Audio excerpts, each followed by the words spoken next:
Hola, buenas noches. Esto es Paradero con Sentido Común, versión Digital Space. Yo soy Diego Fernández y les presento una mirada geopolítica desde el punto de vista de un peruano.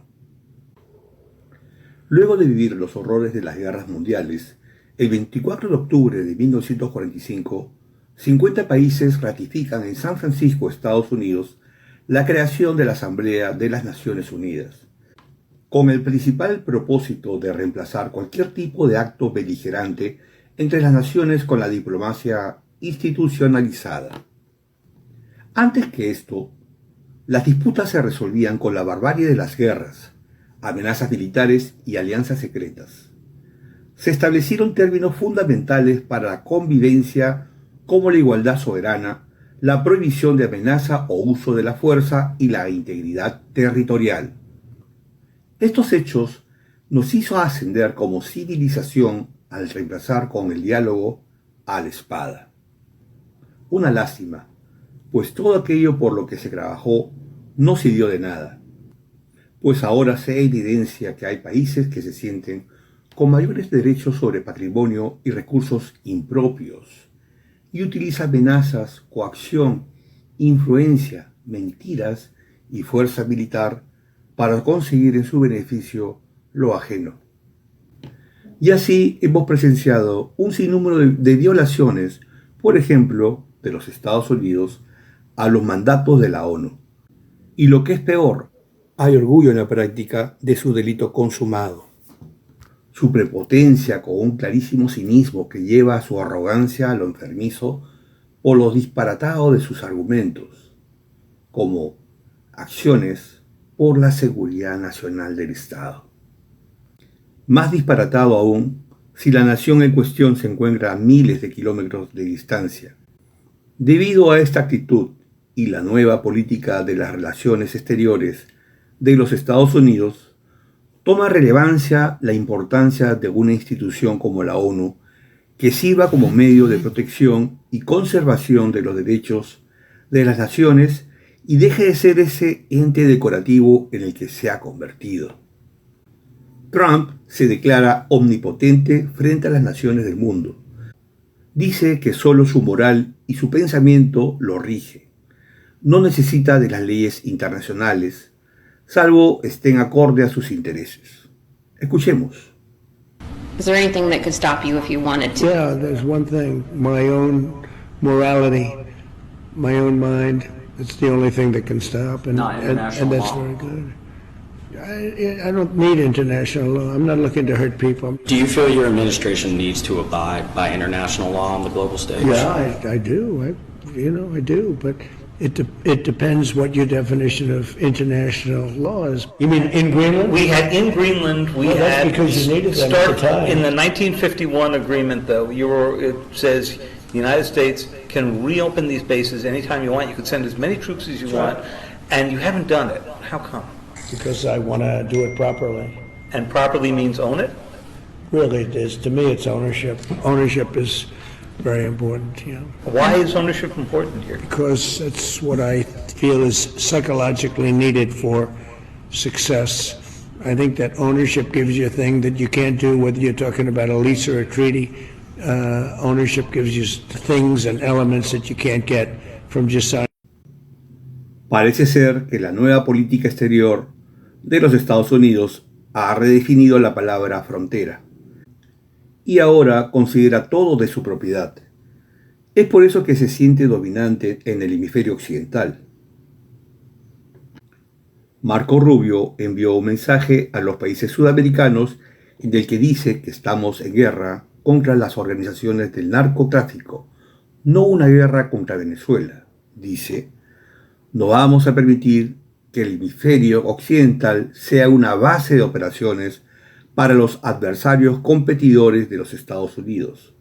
Lo que más importa es la seguridad, protección, bienestar y prosperidad, señores, no de Sudamérica, de los Estados Unidos. Una vez más, la prepotencia, la arrogancia, la beligerancia del gobierno norteamericano en defensa de su llamada seguridad del Estado ha rebasado los límites de la coherencia en la que se supone vivimos, que es el respeto a los límites y soberanía. Esto ahora parece ser accesorio de quien puede con la fuerza usurpar derechos ajenos. Es lamentable descubrir que el país a quien Europa y muchas naciones confiaron su seguridad ahora se constituye en la mayor amenaza a sus intereses. La culpa es de los políticos, que por ambición crearon una paz interesada en objetivos políticos económicos afines con los Estados Unidos, como la guerra en Ucrania, muy promovido por la OTAN. Es ahora que Europa descubre su gran error de no crear su propia defensa. Europa se perfila delicadamente a un supuesto enfrentamiento, pero se sabe derrotada, y los Estados Unidos también lo saben. Solo es cuestión de tiempo para que se consumen los hechos. Pese a ello, Europa se resiste, y la reacción de la OTAN no se ha dejado esperar. El jueves pasado, Dinamarca, Francia, Alemania, Reino Unido dispusieron tropas en Groenlandia para defenderla. Pero sorprendió mucho el número de tropas, que era muy menor, pero muy menor, que en algunos casos como Reino Unido llegaron a enviar solo un soldado. Y esto parece enviar un mensaje negativo para el propósito de la defensa de Groenlandia.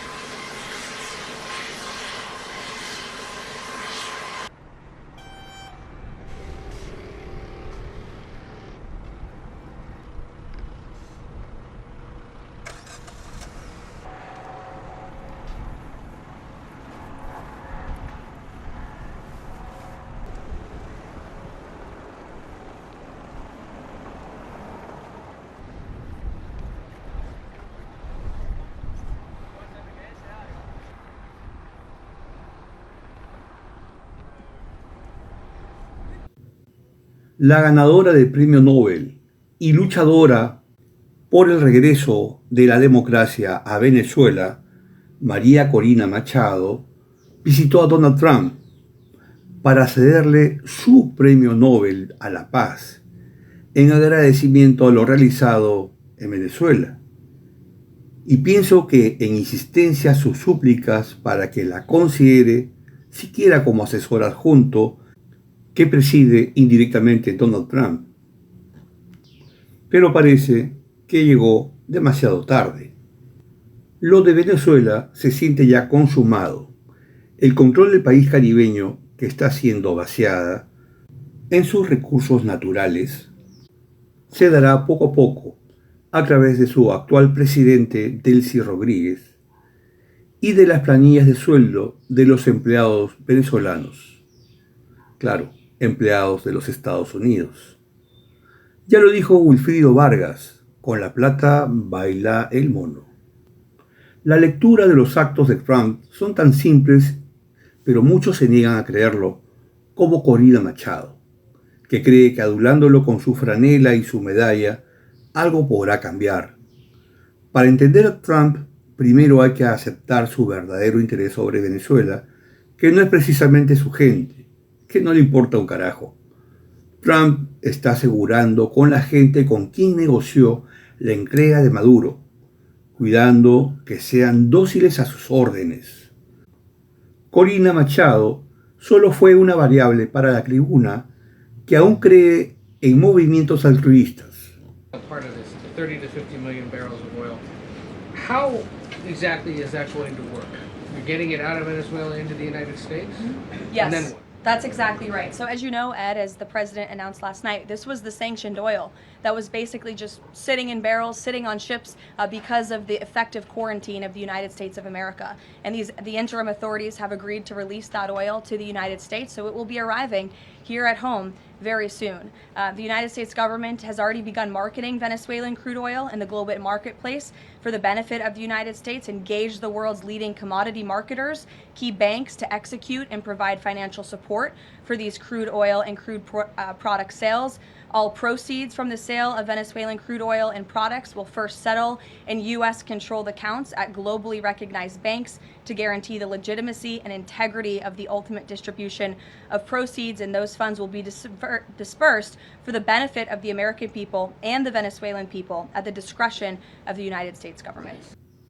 Otro tema que ha tenido trascendencia es el esperado ataque a Irán, en el cual vienen sucediendo un conjunto de eventos internos y externos. Como sabrán, en Irán está habiendo una serie de manifestaciones que ha cobrado la vida de un número no determinado de personas, en la que se manejan cifras desde 200 hasta 12.000 cadáveres. No se puede determinar el número exacto por la fragilidad de la información.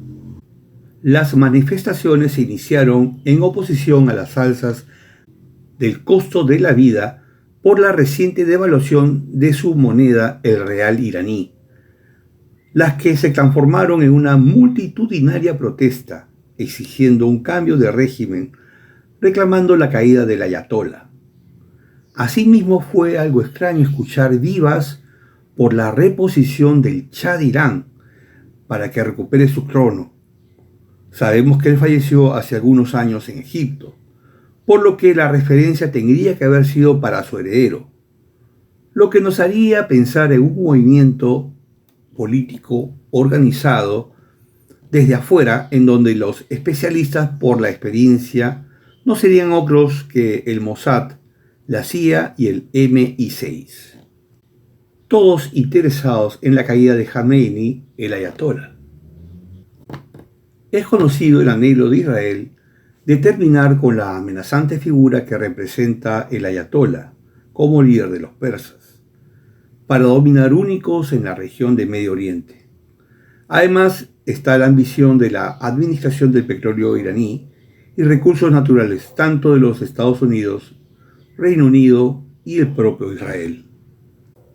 Recordando la posición geopolítica, tenemos presente que un grupo de países árabes se enfrentan a Israel en guerra, y otros casos, movimiento de ejércitos, siendo el último enfrentamiento contra Irán, en el cual Israel estaba siendo sometido por la avalancha de misiles iraníes, que había quebrado su famosa cúpula de hierro, hasta la participación de los Estados Unidos con el bombardeo de sus centrales nucleares en Irán, declarándose después una paz forzada. Pareciera que a partir de ahí Israel ha elaborado una estrategia distinta al enfrentamiento directo, y así haber adoptado algunas medidas y movimientos militares estratégicos, espionaje, guerras híbridas.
Los países que están enfrentando a Israel son Siria, ya derrotada al sucumbir el presidente antes rey de Siria, Bashar al-Assad, el Líbano, también casi vencida. Si se dan cuenta, la estrategia de Israel ha sido de quitarle los dientes al lobo. Siria, Hamas, Líbano, Hezbolá, Irán y Yemen. Derrotados están Hamas, Siria y Hezbollah Líbano. Faltan por derrotar Irán y Yemen.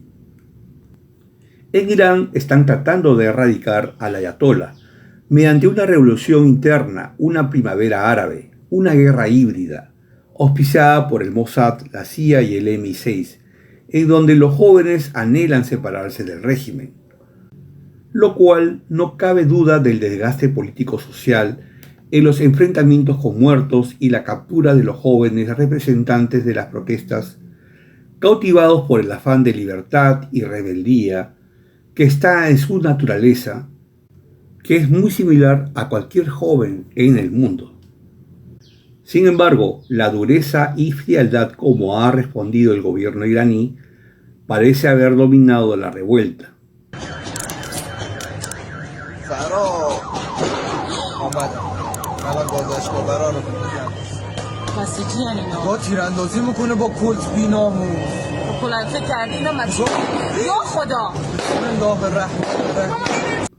Esto además de inteligentes movimientos de propaganda a la comunidad internacional, emitiendo información privilegiada de mercenarios armados disparando contra los manifestantes.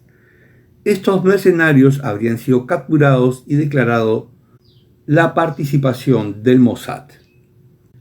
Se esperaba que el día 13 de mayo se iniciaría un ataque de los Estados Unidos para derrocar el régimen. Sin embargo, el ayatolá se adelantó en acusar a los príncipes de los países árabes como Qatar y Arabia Saudita, acusarlos de complicidad en el ataque, por prestar su territorio para el despegue de los bombarderos de los Estados Unidos, lo que originó una negativa y promesa de abstención en su participación en los ataques, prohibiendo el uso de su espacio aéreo. Esto ha obligado a los Estados Unidos a repensar el ataque a Irán. Aún se espera la siguiente movida de Trump, que podría ser movilizar uno de sus portaaviones hacia la región. Todos estos movimientos belicistas están avisando un cambio en la estructura geopolítica en el mundo. La agresividad mostrada en este mes de enero solo nos hace pensar que debemos estar preparados para eventos que cambien nuestra percepción del mundo en que vivimos. La fragilidad de los principios como la libertad, el libre pensamiento y soberanías lo estamos presenciando. No sabemos qué pudiera pasar, pero todos son avisos de grandes disputas que no son solo discrepancias, son derechos sobre terrenos del tamaño de un continente. Y como dije al principio, es una lástima que tengamos una institución que se creó para esto, para que prevalezca la justicia y la razón, y no el delito y la ambición, y que ahora solo funcione como un ente decorativo. Lo siguiente que debería pasar son las nuevas alianzas, quizás entre Europa con China o Rusia. I believe the progress that we have made in the partnership sets us up well for the new world order. Und wenn es uns dann noch gelingt, dafür zu sorgen, dass Frieden und Freiheit zurückkehren nach Europa, dass wir einen Ausgleich finden, endlich auch wieder mit unserem größten europäischen Nachbarn, nämlich mit Russland. Und ich sage das nicht, weil ich hier im Osten bin, das sage ich an jeder anderen Stelle in Deutschland auch. Russland ist ein europäisches Land. Wenn es uns dann gelingt, in der längeren Perspektive mit Russland wieder einen Ausgleich zu finden, wenn Frieden herrscht, wenn Freiheit gewährleistet ist, wenn uns das alles gelingt, meine Damen und Herren, dann hat diese Europäische Union, dann haben wir auch in der Bundesrepublik Deutschland eine weitere Bewährungsprobe bestanden und dann können wir auch über das Jahr 2026 hinaus mit großer Zuversicht nach vorn blicken. Parece inaudito, pero como se presentan las cosas, es inevitable un enfrentamiento a gran escala. La violencia como Trump trata a sus ciudadanos demuestra que no tiene ningún temor de enfrentar la justicia, porque ahora él se considera la justicia. Y ya lo vimos al realizar ejecuciones extrajudiciales, mucho más de 30, el rapto de Maduro y todas las demás amenazas. Son momentos críticos de la humanidad y pese a ello muchos no nos percatamos. Es ahora que estamos presenciando la historia. Bueno, eso es todo por esta semana. Muchas gracias por su amable atención.